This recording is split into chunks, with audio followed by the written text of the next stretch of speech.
ওষুধি গাছ।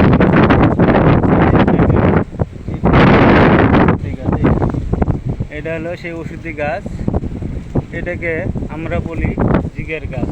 এটাকে অনেক সময় গ্রাম অঞ্চলে ঘিরে দেয়, এটা ডাল কাইটা, আবার এই গাছ থেকে আটা বের হয়। আটা কিন্তু খুব চ্যাংটা, কিন্তু আমাদের গ্রামের ভাষায় এটা জিগের গাছ বলে। যাদের দাউদ আছে তাদের জন্য এটা একটা অনেক উপকারী একটা কাজ করে। তবে এই জিনিসটা আপনারা কীভাবে ব্যবহার করবেন আমি আজকে সম্পূর্ণ বিস্তারিত বলে দেব। যাদের দাউদ আছে তাদের জন্য এরকম পরিষ্কার দিকে পাতা নেবেন, পরিষ্কার দিকে পাতা নেবেন। এই পাতা আপনারা কি করবেন, হাতের মধ্যে এইভাবে ডলা দিবেন, হাতের মধ্যে ডলা দিবেন।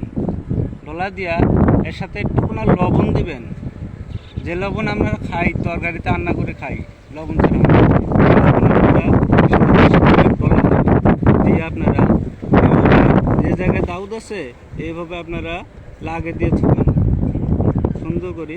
কিন্তু জায়গাতে সাবান লাগানো যাবে না, সাবান লাগালে কিন্তু এটা কাজ করবে না। কিন্তু এটা এইভাবে কয়েকদিন দিলে ইনশাল্লাহ ভালো হয়ে যাবে। কিন্তু আমি কয়েকজনকে দিছি, এটা পরীক্ষা করে দেখতে এটার গুণাগুণ কীরকম যাদের আছে আপনারাও এটা মনে করেন যে পরীক্ষা করে দেখতে পারেন। আজকের মতন এই ছিল আমাদের ভিডিও।